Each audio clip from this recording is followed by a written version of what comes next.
Undivided. Thank you for being here. Thank you for your commitment to giving common sense a comeback. I'm Brandy Cruz.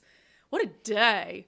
We teased last night we're starting this new live stream of the show, which I know means that a lot of you are going to stumble across this show that perhaps haven't seen it before, that haven't been subscribers. And what we hope that this live stream 4 days a week at noon, Monday through Thursday, is going to do is open up this movement and this mission to more people. Because if you haven't watched the show before, let me give you a rundown of what it's about. Undivided isn't about being all kumbaya, like we're going to agree all the time and everything's hunky-dory. Undivided is about an active rejection of fake narratives that the media and politicians push out to try to intentionally divide us on the basis of political party, social status, race, gender. There's too much of that. It is contributing to deep divides. And so by actively and forcefully rejecting those things, that's how we become undivided as a society. And what you'll also find out as you start to watch this show is that it is a community of people who are common sense, reasonable people, right, left, and center, who are sick of it and who are ready to take their voices back because, you know, I preach this all the time. We are the majority. Reasonable people are the majority. You've got like I'll call it a 20% fringe on the far left in Washington state and like a 10% fringe on the far right. And if reasonable people, right, left, and center, say, we're going to expect more out of our politicians, we expect politicians to put the people they serve ahead of the parties they belong to, then we're the majority, and then we can make change. And so that's what, it's a podcast, yeah, it's a show, yeah, but to me, it's so much more than that. It's a mission and a movement to get people to stand up for themselves and to speak up and not worry what the loudest voices in the room might think of them. So welcome to Undivided. I am so happy to have you here. We also have another big change and a big announcement today, and I'm sure it's why a lot of you are watching. Before I get to her, she's waiting in the wings. We have been trying to grow this show continuously, and because of the support of subscribers, I was in a position to be able to bring an executive producer on full time, which you kind of need because I'm a disaster. You'll also learn that about me, just like a hot mess in my brain. I can't keep track of anything. And so back in January, well, it was the final day of December, I think it was New Year's Eve, our longtime friend Dory passed away, and his producer Nicole Thompson took an extended leave, understandably so, to try to figure out, you know, what she wanted to do and, you know, get over the loss of our friend. And Nicole and I have been dear friends for years. And so at some point, I don't remember the genesis of it, but at some point I had the conversation with her, well, why don't you come work for me on the podcast? Nicole Thompson, first day on the new job. I get asked, and I have frequently over the last few months, how you're doing. So how are you doing? I'm doing great now. Yeah. I've taken a little bit of time to reset. I went on a big trip, which I had pre-planned, and it was a good reset for me. And so I'm very appreciative of you giving me this opportunity. And I'm also so appreciative of the listeners who have been so kind and so supportive and kind of patient, waiting to see what I was going to do next. And I'm so appreciative of all the support. And yeah, I'm happy to be here. Yeah. And just so people know, if they weren't, you know, because I think I probably have some viewers and listeners who never listened to Dory's show. But I mean, when Dory passed away, that was the most listened to local talk radio show in the country. And so I think you had a significant role in that. And people knew him for being like a watchdog of government. And that's not the stated mission of this show, but I do think being a watchdog of government is important in order to bridge political divides, because we all have to have high expectations of people who serve us. Mm-hmm. And I think the pattern we've gotten into as a country is I have high expectations of the other party. Mm-hmm. Like my party, I'll let them get away with whatever the hell they want to get away with. And so can you just explain to people, since you're going to be on the show every day, helping story selection, what is your philosophy as a news producer?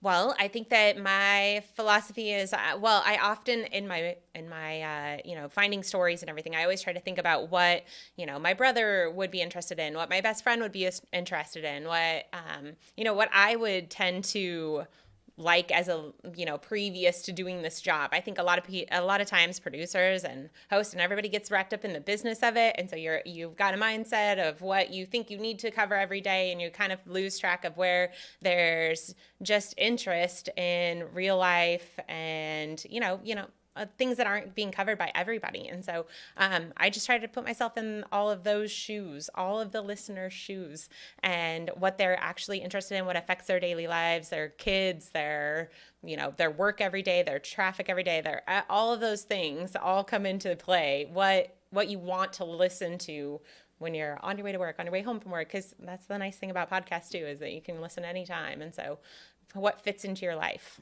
Yeah, and we'll have a lot of time to discuss kind of what your last few months have been like. We got a lot of stories to get to today, obviously. But if you could say one thing you learned from your time with Dory, 7 years, right? Doing the Dory Monson show. What is one thing that you learned? Oh my gosh, you didn't give me a heads up on this. Why would I? It would one make thing the I answer learned. I less learned fun. so much. I mean, he truly was my mentor and taught me most of what I know. I'm sure there's some other people in there that have given me some tidbits, but for sure, Dory has impacted every aspect of my life at this point. I take him with me often in little tidbits, but I definitely think just making it, gosh, one thing, that's really hard. It could be many things. I like to ponder. Gosh, that's let me think about it. There's lots of things. I mean, just, being relatable and bringing it into your own life. That's a good one. And I think being relatable is also what makes you a good producer. It's why I'm so excited to have you on the show. I mean, I kind of learned from Dory. You probably have a better answer for me. Yes, I'm very intelligent, very wise and humble. I learned from Dory, just be fearless. Like, you just can't care what people think, and you can't care what politicians you anger. And so maybe I got that, like, harder side of Dory, and you got his, like, soft, relatable side. I did definitely get a lot of fun. It was the most fun. And I miss it. We miss him. But I'm excited for this opportunity, and I think he'd be proud of both of us. I think he would too. And it's funny, I'll just tell this story, even though it's super awkward, and you're gonna be like, Brandy, don't tell that story. I don't know. I was, and then we'll get to the first story of the day.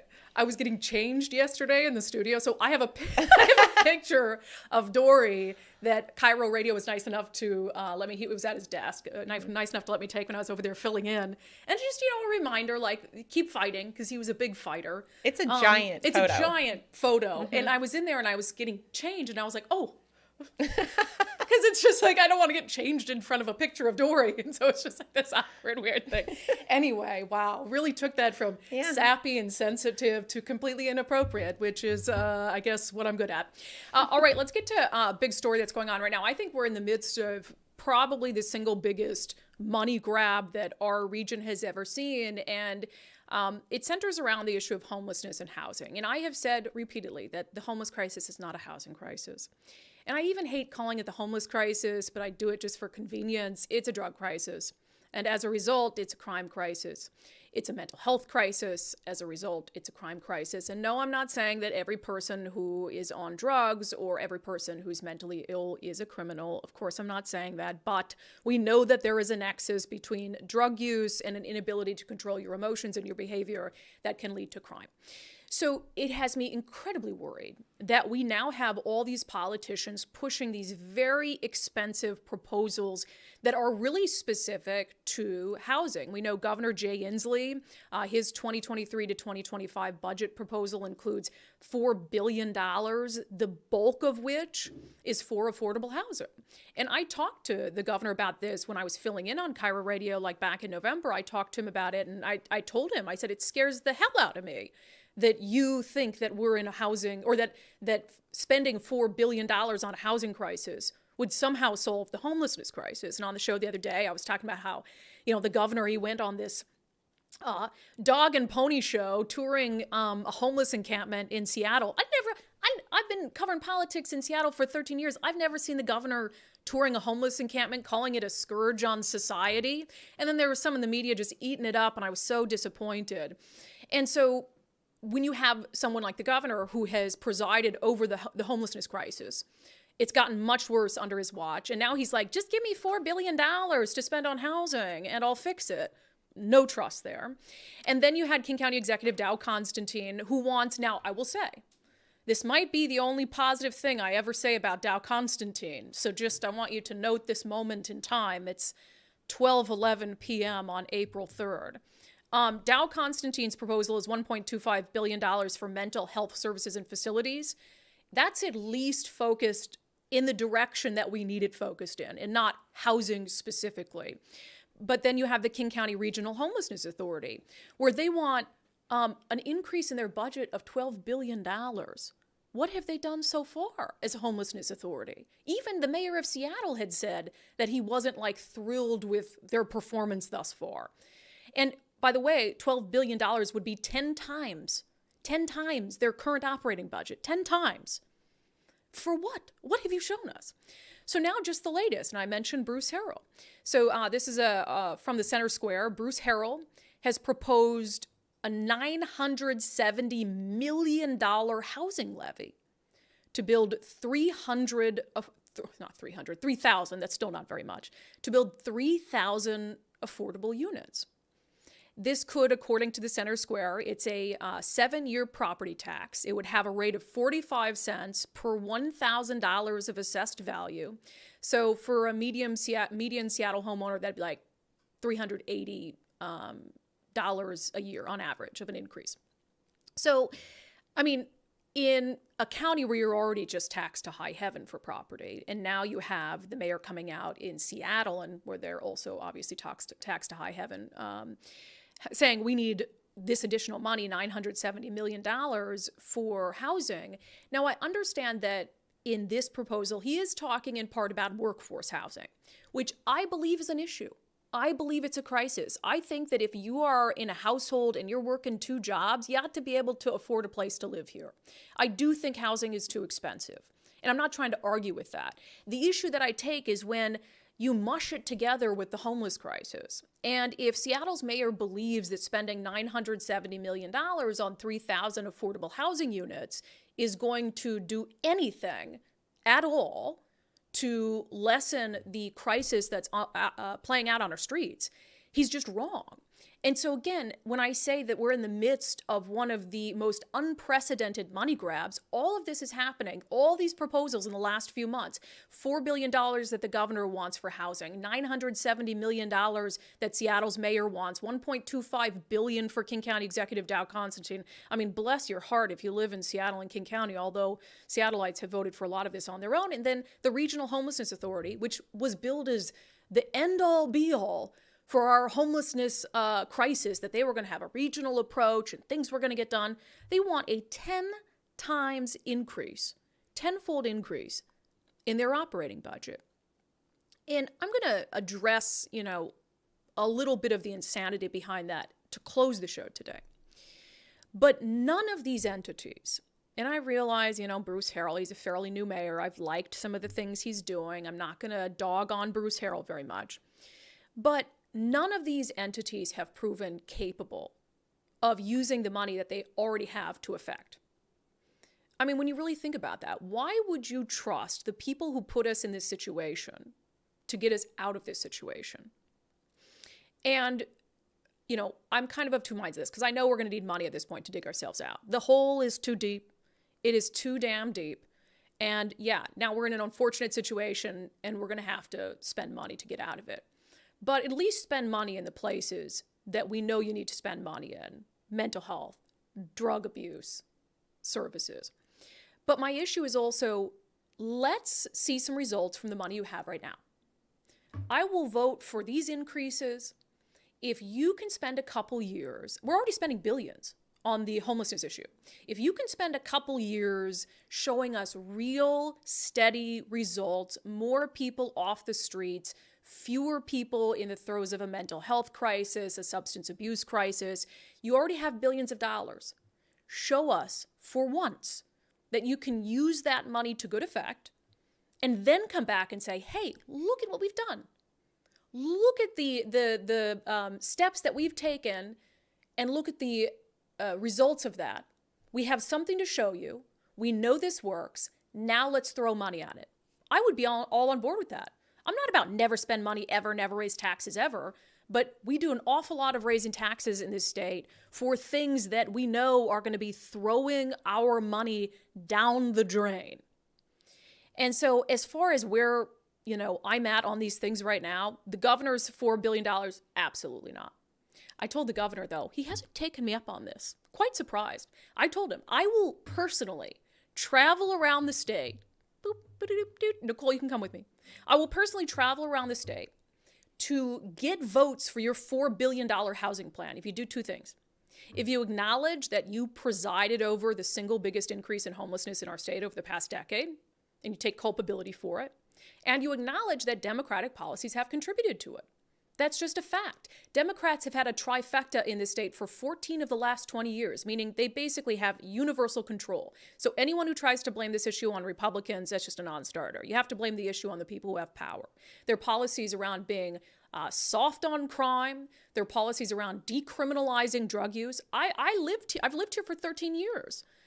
I remember when Pete Holmes, the Seattle city attorney, went hands off on drug abuse. I remember being downtown Seattle doing a ride along with Seattle police officers who saw this guy with like a crack pipe or something, meth pipe, in an alleyway blowing out smoke. They're like, we're not going to do anything. Pete Holmes won't charge him anyway. You don't think that that has had an impact on where we are today? Of course it has. So if Jay Inslee does those two things, admits culpability, admits that Democratic policies have contributed to the state of things, I'll go around personally with a smile on my face, be fake as hell, but it would be a smile like this. And in an ice cream truck? Because that's what that sounded like. What? And I will gin up votes for his $4 billion plan, but of course he'll never do that. So I'm a no on the governor's $4 billion plan. I am a maybe on Executive Dow Constantine's $1.25 million for mental health services. I've talked to some mayors who are very reasonable.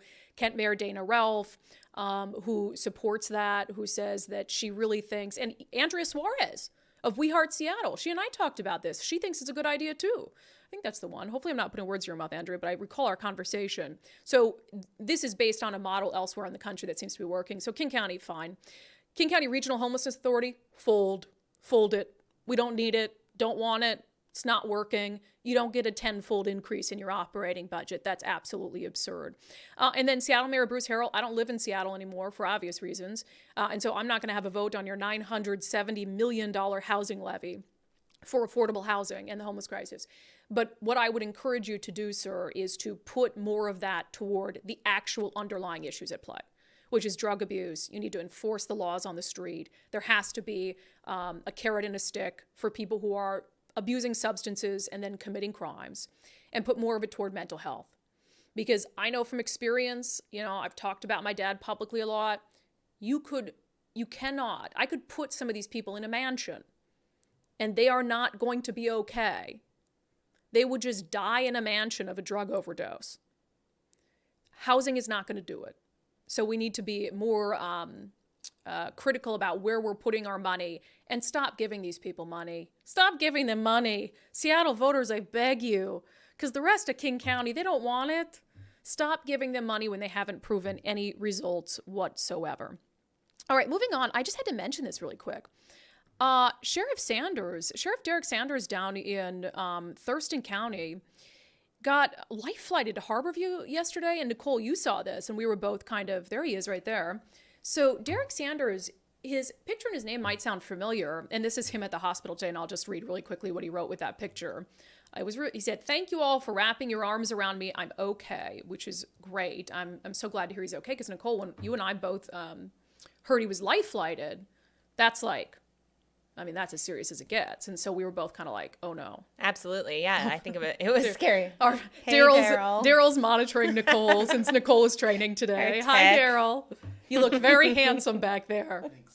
Yeah, no, it definitely sounds, you definitely think of life and death when you get life flighted from one place to Harborview. Yeah, so that was scary. Derek Sanders, what I'll say about him is he has been, and I'm glad he's okay, just because human to human, but also because he has been just this fierce advocate for his community as of late. He has been out front on these sexually violent predators who are being moved into people's neighborhoods. Remember in Tenino, we talked about this a ton on the podcast. Parents in Tenino found out that these sexually violent predators were going to be moved to some less secure facility on the outskirts of town, and they fought back like hell. The facility ended up not opening up, and Sheriff Sanders down there, he was at community meetings, he was posting, he was talking to elected leaders, and so he has just been gung-ho for his community, and so I'm really glad to hear he's okay. Apparently, So he's in satisfactory condition, and he has been released, by the way, if I didn't mention that. He's out of the hospital. He was involved in a collision near Yelm. It was not his fault, it sounds like. A 29-year-old man from Yelm, possibly under the influence, being investigated as a DUI, scheduled to appear in court this afternoon. So it's like 3:30 p.m., Sheriff Sanders is in his department vehicle, is driving in a pickup truck, and I think it had a trailer pulled out in front of him. And then he crashed into the back of it, was life flighted to Harborview. And so I'm glad to hear he's okay, but I just thought I'd mention that because we talk on the show about like using your voice, pushing back. This is someone who has been an A+ example of that as an elected leader, as someone in a position to make a difference. And so, you know, I know he'll keep doing that once he recovers, but Sheriff Sanders, we just want to let you know that we're thinking about you. We're glad you're all right, and we're glad you're out of the hospital, and thanks for letting us know that you're doing okay. Okay. Nicole, I know you have a lot of strong opinions. I think we're going to heavily disagree on this next story, and I'm sure a lot of people in the comments. By the way, we'll read comments of yours and answer any questions you might have at the end of every show, so make sure you're typing them in. Gun buybacks. So one of the first stories I ever covered as a journalist in Seattle, in fact, I was with Cairo Radio at the time, was this gun buyback in Seattle. And at the time, it was kind of this new thing. I don't know if Seattle had ever done it before, but it's under this, they had it under a bridge, okay, by City Hall. And I go there, and even at that young age, like 22, and I was probably like super liberal at that age, thinking like I didn't really know how I felt about guns, but I remember seeing the kind of stuff that was being brought in and thinking, that's not even operational, or does that qualify as a gun? I remember there was this giant like World War II something that like the ATF had to come in and look at because it was like, very strange. And then people had made their own guns, like just like out of wood, and put some PVC pipe and like called it a gun and got like money for the buyback. I know you think they're worthless and stupid. I mean, pretty much. Worthless and stupid. I guess it's worth something to the people that trade in their guns, but and yes, I just think that the people that are trading in their guns are not who we should be worried about having guns. Yeah, so the King County Sheriff's Office does this buyback. We got some pictures of the guns that they got. I was laughing at the comments because on Facebook, people were like, wow, beautiful Ruger, a lot of nice firearms just being handed over. Am I the only one? It's kind of sad that they're going to have to destroy, because they have to destroy everything they get. These antique guns that are, part of history. A couple of these Facebook comments on these, oh my God, some beautiful guns right there. I would have paid a lot more than $125 for them. Another one, there's no way somebody just turned those in. They have to be stolen. High dollar 1911 and Colt Smith & Wesson.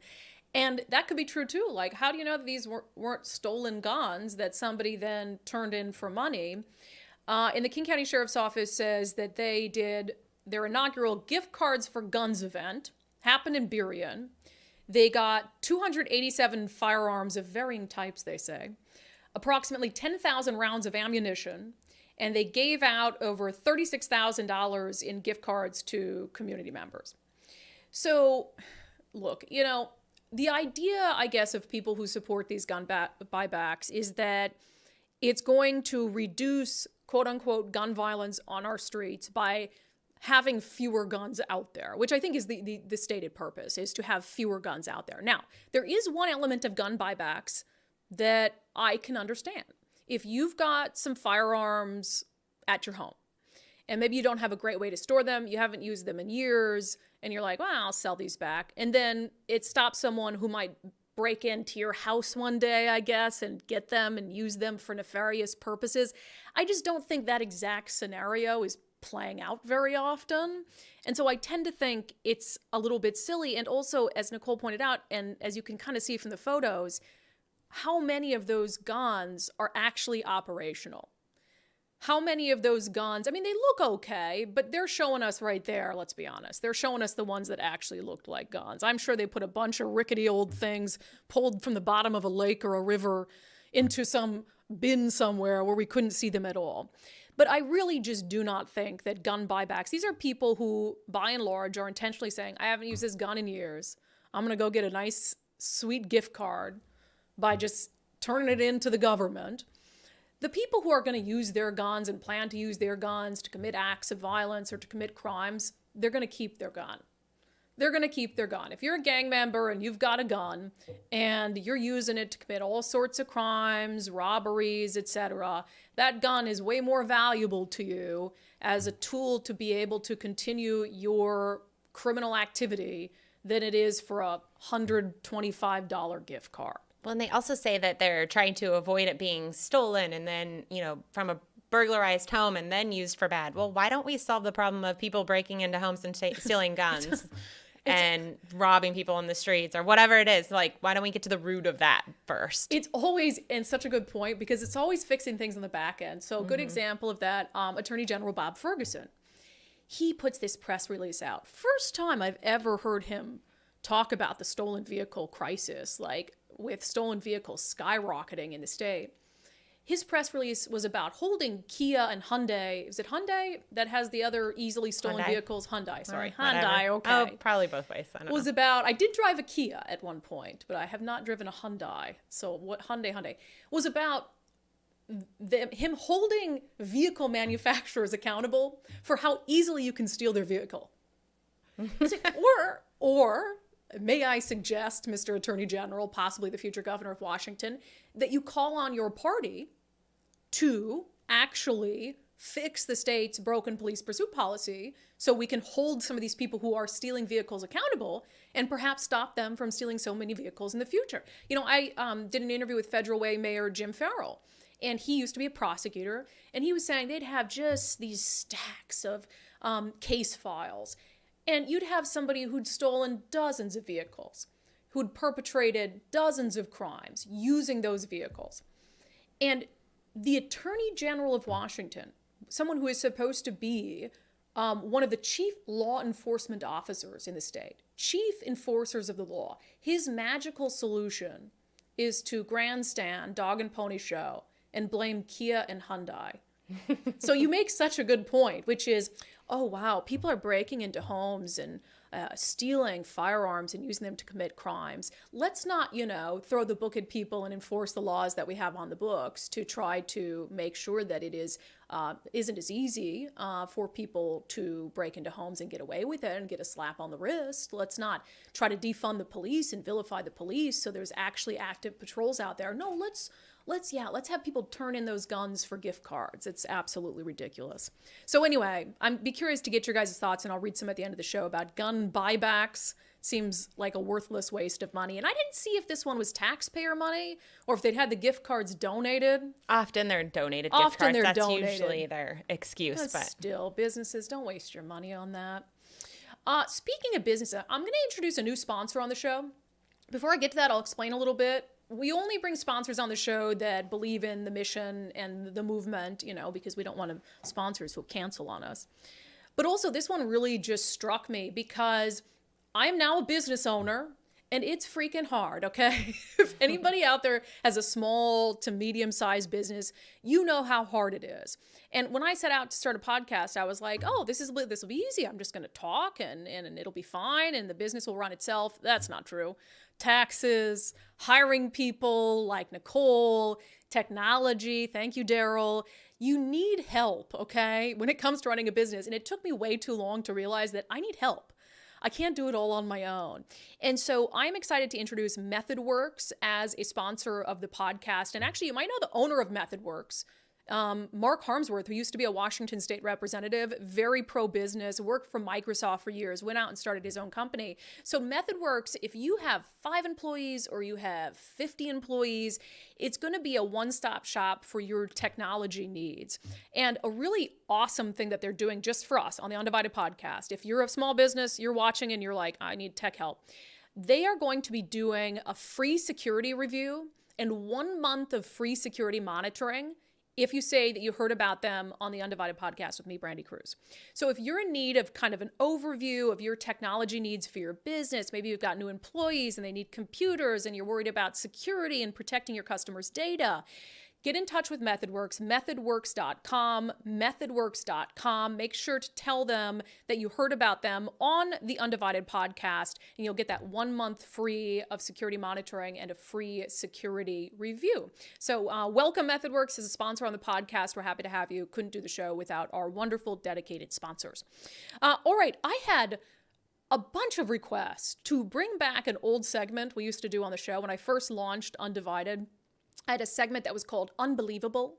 And we just talked about all the ridiculous stuff happening, and we were never short on content. I don't know why I stopped doing Unbelievable, but back by popular demand is our segment Unbelievable.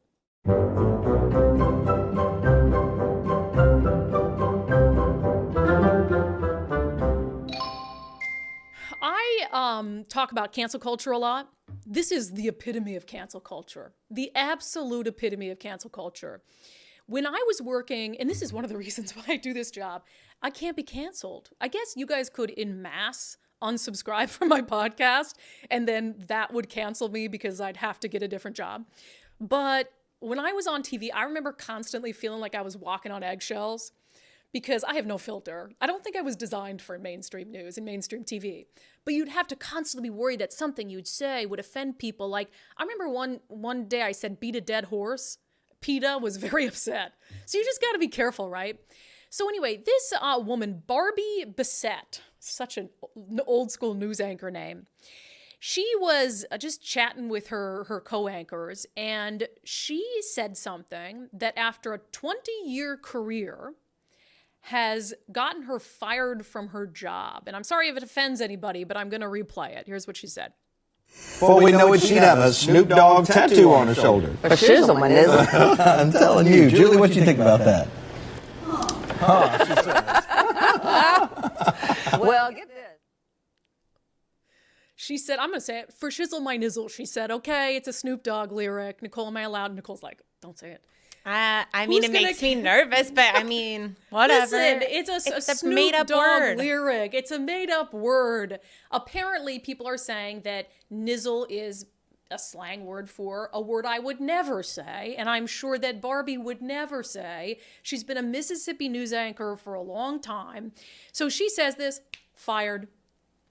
And Nicole believes that maybe she was out the door, like they wanted to get rid of her. That guy on the left seems very annoyed right off the bat. I feel like he probably complained, was ready to, looking for something to get her out the door. And so he did look a little uncomfortable. And look, if it made people uncomfortable, she can just say, oh, I didn't realize. And I'm sure that's what it was. And here's the key to this and why this is just unbelievable to me. Who gets to decide who is offended? So presumably, if you said a word like that, which for shizzle my nizzle, which they say is slang for the N-word, then you'd be worried about black people being offended by that. And if there are black people who are offended by her saying that, then they can write into the station and address it that way. But I have seen so many responses, even Whoopi Goldberg, who's offended by everything. Whoopi Goldberg on The View came to this woman's defense and said that's ridiculous. And Charlemagne the God, who has a really popular podcast, he also thinks this is absurd, or is what he said. I guess because nizzle is a derivative of. Yes, I'm saying that in context. I didn't mean to say. No, you said it. You said it. I'm not using that word. You already did. But I was using it in context. That's why. I don't know if that's fireable. Because it's for shizzle my nizzle. She might not even know what nizzle means, yo. I'm like, come on, we gotta stop, man. That's not a reason to fire that woman, yo. No, she's been fired. Did she release a statement? No, not as yet. That's the thing with hip hop, man. Hip hop is so big and so mainstream, and it's just like who can consume it and who can't. You know what I mean? She's been there for 20 plus years. Who can repeat slang and who can't? How old is that woman, yo? She's been there for 20 years. She might be old. She probably has no idea. She might be a Snoop fan. Nizzle is a derivative of the N-word. Which is crazy. She might not have any idea. She just thinks she's sounding cool repeating Snoop Dogg. But shizzle, my nizzle. But shizzle, my nizzle. That's not a fireable offense. Yeah, of course she didn't have any idea. Of course she didn't know what it meant. And it's just ridiculous. And I love that reaction from Charlemagne the God. Because that's the reaction we should all have. Is like, instead of assuming the worst of people, assuming that maybe somebody didn't know what it meant, maybe somebody really didn't know that it might offend people, and you just give them a little grace and you move on with your lives. And shame on this news station, too, in Mississippi, for bending to whatever. So I'm sure it was like 5 people on social media with nameless, faceless accounts who were like, that's racist. That's ridiculous. We have to, and we go back to the purpose of undivided. In order to get past this weird freaking place we're in as a country, you have to make sure that you don't assign the worst intentions to everything that everybody does. And I wouldn't want to be judged for the word. I am sure that I said for shizzle my nizzle as a kid. I don't know what half of, but I don't know what half of Snoop Dogg's lyrics even mean. They're just made up words so you can figure out rhymes and stuff. And so that's absurd. And they need to give this woman their job back. And I actually think that would go a long way to ending this sort of, because this has happened several times in news. And, even Don Lemon, I didn't agree with like sidelining Don Lemon over him saying like Nikki Haley's not in her prime. I thought it was absolutely absurd. And he just talked himself into a little corner, and Don Lemon's had some issues. But it's like the new head of CNN came out after the Don Lemon thing when he said that about Nikki Haley and said, you know what? We've got to allow people the ability to make mistakes. When you're on the air for hours a day, just stuff coming out of your mouth, sometimes, the brain-mouth connection isn't great, but this one's so innocent. I loved Charlemagne the God's reaction. I wish that was people's reaction to more things. So give the lady her job. Barbie, is that what it is? Barbie Bassett. Give Barbie her job back. 20 years. 20 years. Let the woman retire with dignity. That's absolutely absurd. All right. This is my favorite sponsorship to read. Because whenever I read my sponsorship for Eastside Weight Loss Clinic, you guys always compliment me on how great I look. Thank you. So I've been a spokesperson for the Eastside Weight Loss Clinic for like 3-4 months now. And it's because I got a little big during the pandemic, okay? That's me on the left looking real healthy. By healthy, I mean not healthy. I let things get out of control, okay? I think part of it was because I left TV. And I wasn't on TV every morning, like feeling super judged by the populace. People would send mean emails, man. So I quit TV, and then I was just snacking apparently. So I gained my burritos. Yeah, I gained 42 pounds during the pandemic. Then Nicole was on her own, getting all skinny and fit. And I was like, well, I can't be, I can't be just looking like this. And Nicole's looking like a babe. So anyway, I reached out to the Eastside Weight Loss Clinic, ended up doing the program. I lost 32 pounds in 2 months. 32 pounds in 2 months. Like, that sells itself. Was it magic? No. Did I have to eat less than I was eating when I was on the left there? Yes. But it gave me structure, and that's kind of what I needed at the moment. So the summer's coming up. We're only a couple months away. I lost 30 pounds in 2 months. I think you can too if you stick to the plan. So visit eastsideweightlossclinic.com and reach out to Dr. Coogan. You can schedule a free 15-minute consultation. And it's just 15 minutes. He'll talk about the program. If it's not right for you, then no harm, no foul. But I really think that if you can do something on a structure, you just treat it like a job, and you want to have significant weight loss, maybe like me, gain some pounds during COVID, and just like get it off. I got 10 pounds to go. I'm easing into that 10 pounds a little bit because I got my wedding coming up, and then I got to try my dress on and then make sure I'm at my goal weight by then. So anyway, eastsideweightlossclinic.com. Tell them that you heard about them on the Undivided podcast. All right, our next segment is brought to you in partnership with Future 42. Turn your frustration into action at future42.org. Sign up, find out ways that you can help continue this mission by holding people accountable who are in positions of power and demanding better of politicians regardless of political party. I saw this really sad statistic out of the city of Tacoma. It's not just Seattle. It's dealing with a crime crisis. There's a lot of areas in Washington state, including the city of Tacoma. And Cairo 7 had this story talking about how half of Tacoma's homicide victims are under the age of 18. Half of Tacoma's homicide victims are under the age of 18.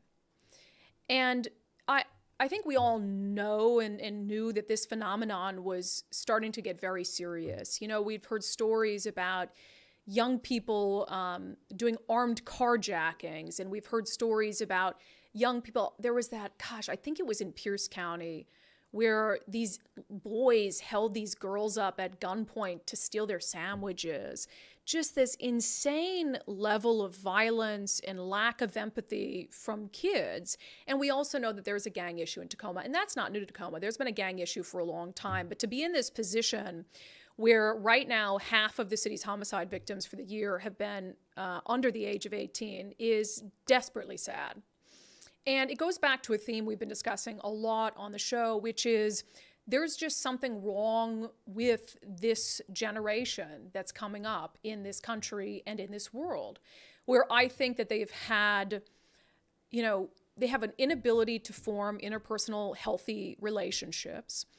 And that has led them to commit these acts of violence without really any regard for what they're doing. And I'll talk more about that in a moment. But I was actually really impressed with the Cairo 7 story on this, because too often when we talk about young people shooting each other, it's a gun problem. Get the guns off the street, ban the guns, prohibit the guns, put more restrictions on people to get guns.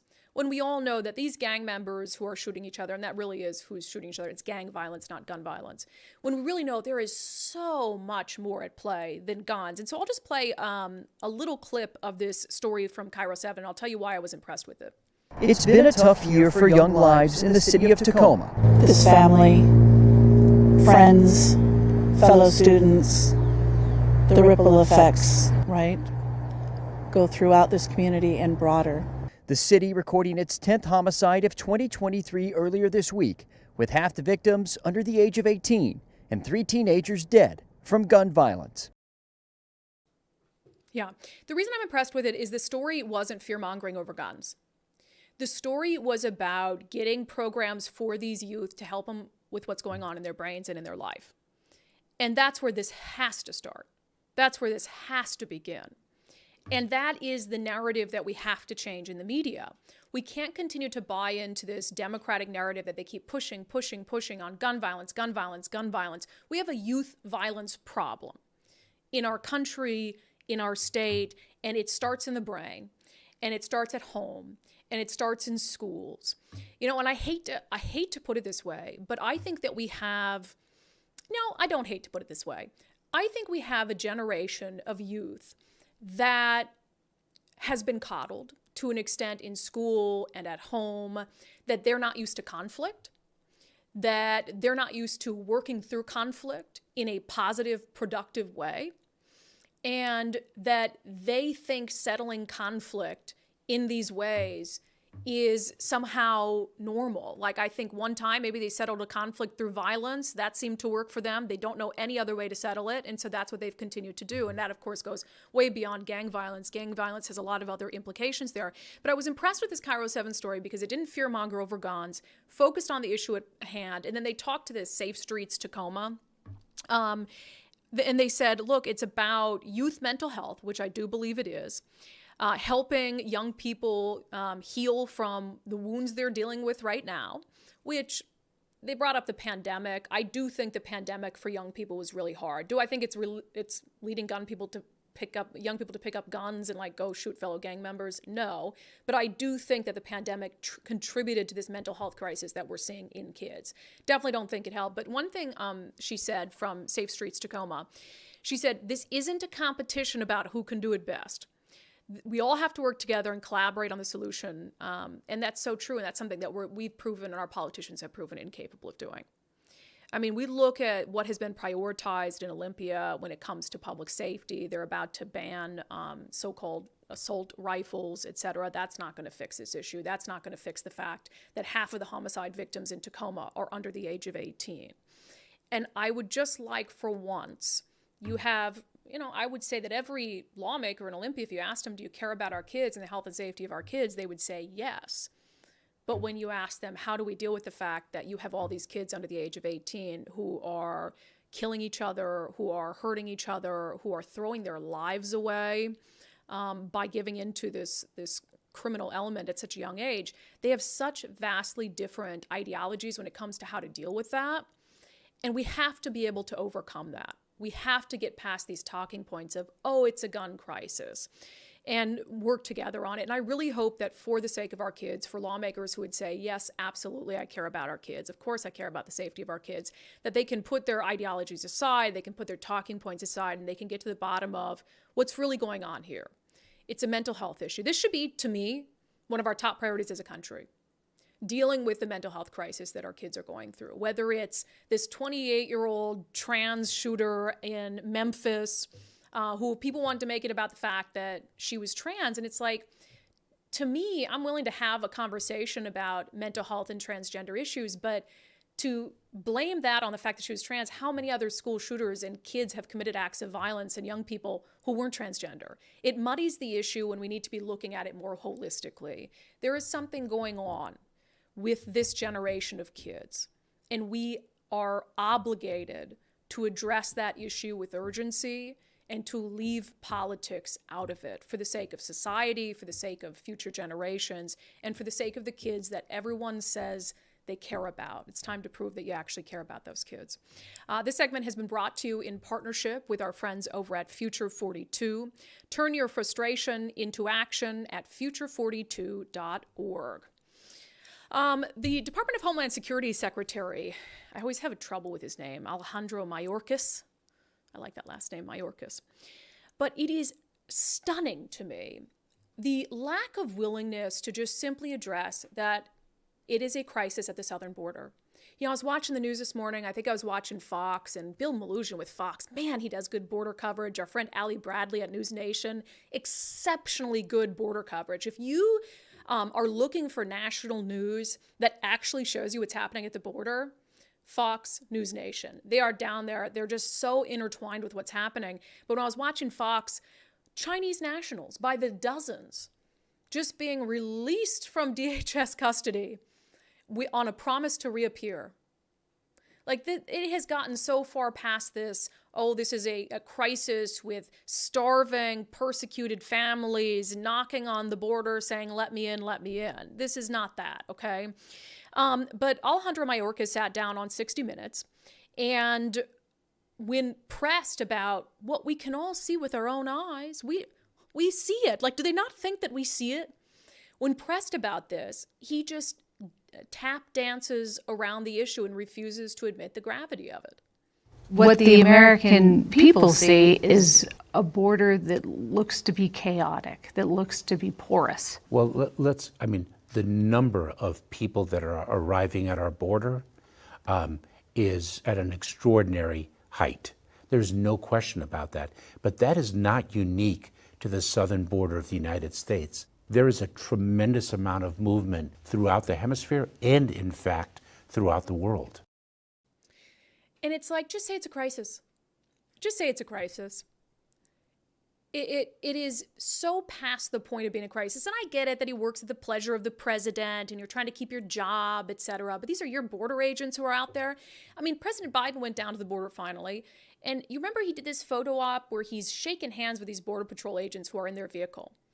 And then he had the audacity to use that image, and his office posted it to Twitter and said, Republicans want to take away funding for security at the southern border and let fentanyl into our country. Biden said that. Used these DHS agents, these Border Patrol agents, as pawns. And then you have the DHS secretary who downplays the crisis, downplays what his agents are facing at the southern border. What, to please the president? To keep his job? No backbone. And all you have to do, and again, that's why I say it's so important where you get your news on the border, because depending on what national network you watch, it's like a totally different crisis. Some are only showing like the families with the little kids and they've like traveled far. I saw a clip today of like a kid floating down the Rio Grande, which is horrifying.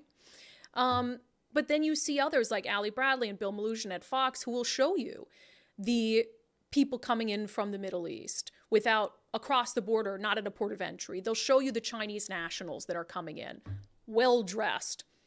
And it's like, if that doesn't concern you about who's getting into the country, what are they bringing into the country, what is their purpose in the country, then I just don't know how we've gotten so ideological. So, shame on Alejandro Mayorkas for downplaying it, for tiptoeing around it, and this is just gaslighting. It is the epitome of gaslighting. When we're watching the news and we see with our own eyes what's happening, and then we hear him on 60 Minutes downplay the issue as not a crisis. Like, it's serious, but we're working on it. We've got it under control. We're throwing more resources at it. It's absolutely ridiculous. Okay, we've come to the point in the show where I'm going to read comments from all of you, which is going to be my favorite part of doing this, and answer questions. And Nicole, you're doing great. We trained you on this morning. It's going pretty smooth. I mean, I got Daryl over here helping me. Daryl's over I there, mean, but troubleshooting. for our first live stream, I saw some comments in here saying, a couple things, they want us to work on, technically speaking. We hear you, we see you. Wow, really? Already? People are very, Okay.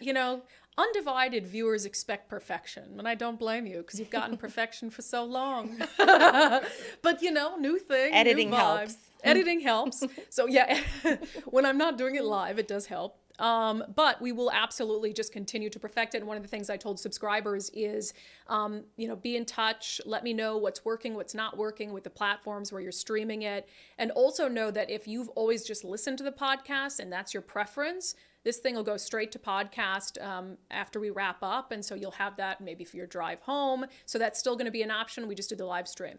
So keep those. And no complaint is too small. Weiss Castle. Sound level's very good so far. Thank you. Thank you very much. Okay, let me see here. Independent Men United says, sorry to interrupt, but I just found, you're not interrupting. I just found out a friend who is charged with child rape 1 is getting only 6 months in jail. WTF Washington. You should email us where that is. Mm-hmm. I would like to get some more information on someone charged with child rape 1 getting 6 months in jail.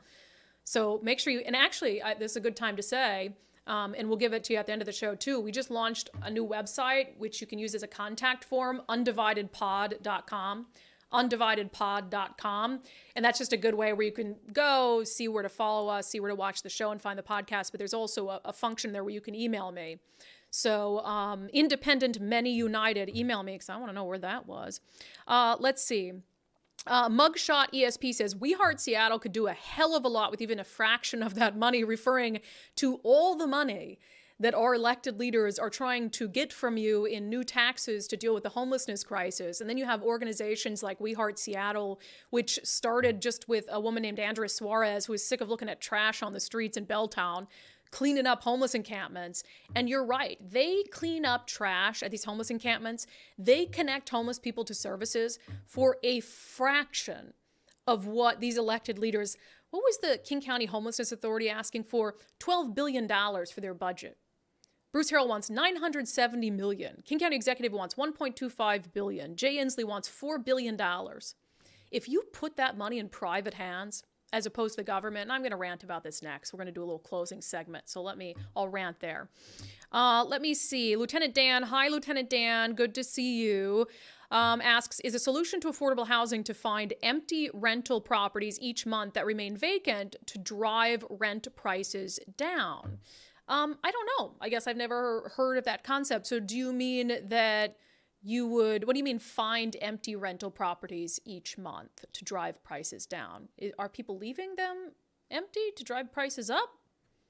You have to clarify that comment. Let me see here. Okay, why do they always say $1,000 housing value? What house costs $1,000? How about saying for each $200,000? Okay, so Joan's asking me about how they figure out property tax rates. So that's just, you're talking about, like, just as an example, I'm throwing a number out, 20 cents per $1,000. And that's just an easy way for people to calculate. Like, okay, if my house is worth $800,000, then 20 cents times $800,000 will help me understand what this is going to cost me per year. So it's just an easy tool of measuring. Because if you did it by 200,000 and then somebody's house was worth 382,000, the math would just be more complicated, Joan. And we like to, keep math simple. Matt said, people like me who have the means to leave Washington State have done so. Oh, Matt, where'd you go? Last summer when I moved, the moving company told me people are not moving into King County, but getting the hell out. I guess I can swear on the podcast. Is hell a swear word? Could you, Nicole, say hell on the radio? We could. Are there any words that you couldn't say on the radio that you would like to now say? That I would like to now say? Fake news. You couldn't say fake news on the radio? No, we got told to not use that. What if it really was fake news? Call it pretend news? I don't know. Is this breaking news? Well, no, we told people we were not allowed to say fake news Dory anymore. would say you couldn't say fake news? I mean, we wouldn't talk about it a lot, but yes. Wow. We were specifically told not to use that term. I like this. I think every day we could end the show by letting Nicole say something that she wasn't allowed to say on the radio. Like, for shizzle my nizzle. You could No, say let's not end with that. Okay, we're not ending with that. We got lots more to do. Let's see here. Scrap Iron says, no super chats yet, Brandy, or subscriptions. I'm ready to support when you open it up. First of all, I don't know what a super chat is. Daryl. Monetization. Okay. You didn't want that. Okay, Daryl said, I don't know what that is. So you talk to me about that later. But yeah, we do subscriptions. We would love to have you support the show. If you go to undividedpod.com, that's undividedpod.com. There are options there to subscribe on Patreon or Locals. And I would love to have you be a subscriber. It's $5 a month. It helps us do the show, helps me do it full time, helps me pay the brilliant Daryl Davis for his technical savvy, and it helped me bring on Nicole as a full-time executive producer. Daryl, I see you in the comments. You're very active in there. Daryl's responding to your technological questions, concerns, or criticisms. All right, let me see. Matt said, we turned in some of our rusty old guns about gun buybacks. We turned in some of our rusty old guns we pulled out of a friend's safe for $400. We're going to use... He said, we're going to use the money to buy more guns. Okay, that is something I had not thought of. Matt, that's Matt Gilbert. Hello, Matt Gilbert. Oh my God, that's hilarious. Yeah, a lot of reactions to Matt. That's very funny. I bet they didn't do that. Okay. Vicky said, love seeing and hearing Nicole. My noon hour has been redeemed. Oh, that's super very exciting. nice. It's good to see you, sort of, That's too. Vicky. Vicky, that's super nice.